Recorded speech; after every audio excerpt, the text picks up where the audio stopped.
Objectif News vous présente l'interview de 18h.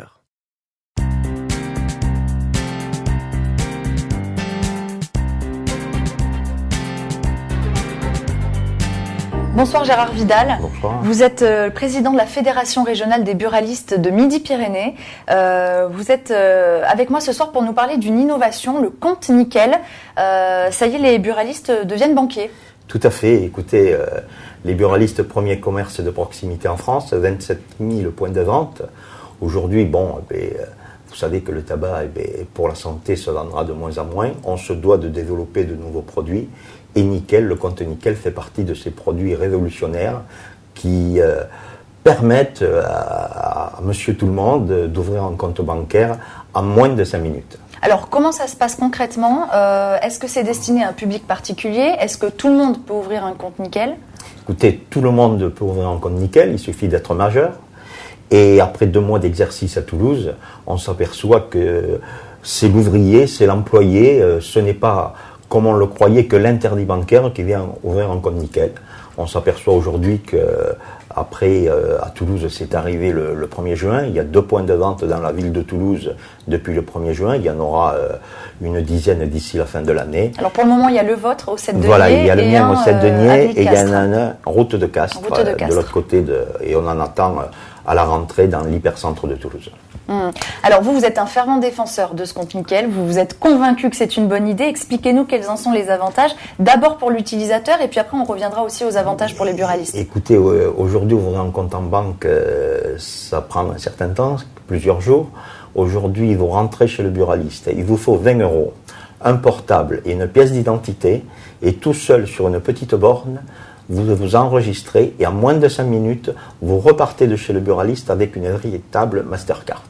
Une carte bancaire qui permet de faire des retraits, d'acheter sur Internet, d'avoir un RIB. Voilà, et vous repartez de chez le buraliste avec 2 RIB que vous pouvez remettre à votre employé, aux allocations, qui vous fait un virement. C'est un compte comme tous les comptes bancaires. La seule chose qu'il n'a pas, il n'y a pas de chéquier et vous n'avez pas droit à découvert. Donc ça permet à la fin de l'année de faire des économies énormes sur les taxes que vous prenez les banquiers. Et pour le buraliste, il y a un avantage également. Vous le disiez, il faut diversifier l'économie des buralistes qui se sentent un peu en danger avec les baisses de vente du tabac.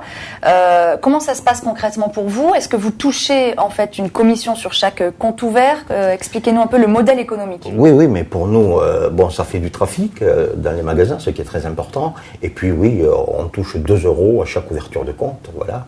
Et pour le buraliste, ce n'est pas du travail, puisque c'est le nouveau consommateur qui va s'inscrire lui-même sur la borne. Est-ce que ça pose des questions de sécurité ? Vous allez devenir aussi quelqu'un qui donne de l'argent. Est-ce que ça pose des problèmes ? Non, pas du tout. Au contraire, c'était le problème numéro 1 avant d'accepter ce nouveau métier. Au contraire, ça nous permet de nous délester la caisse d'argent, puisqu'il y a des gens qui viennent retirer de l'argent chez le buraliste, et comme ça, on évite des transports de fonds aux banquiers. Et on s'aperçoit qu'on a toutes sortes de clientèle, du gamin qui part en colonie, où les parents lui donnent une carte nickel, et même on s'aperçoit que de plus en plus des personnes âgées viennent ouvrir un compte nickel, la peur d'aller retirer dans la rue le soir un peu tard et d'être en danger. Vous avez mis ce système en place début juin. Combien de comptes avez-vous ouvert dans votre bureau de tabac ? Au mois de juin, j'ai ouvert 100 comptes, et au mois de juillet, 100 comptes également. Est-ce qu'il y a un objectif à atteindre particulier ?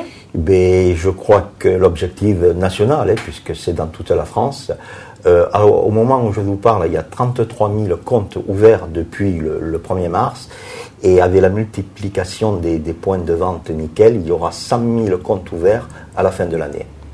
Revenons un peu sur la situation des buralistes en Midi-Pyrénées et puis en France de façon générale. Où en êtes-vous ?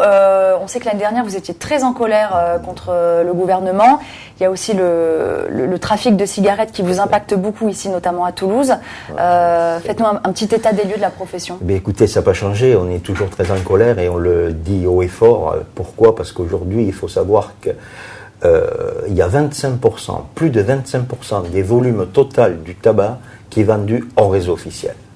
Donc c'est des pertes, bien sûr, pour le buraliste, mais c'est 13 milliards perdus par l'État. Donc aujourd'hui, il faut contrôler ce marché parallèle. On ne peut plus laisser ce produit qui est dangereux, qui n'est pas un produit commun, circuler dans toute la France par camion entier.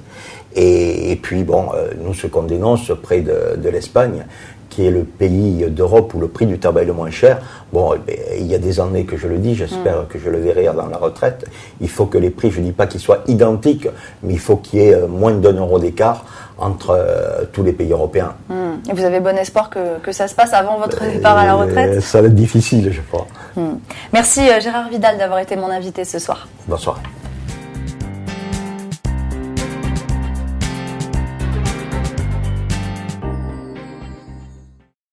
Objectif News vous a présenté l'interview de 18h.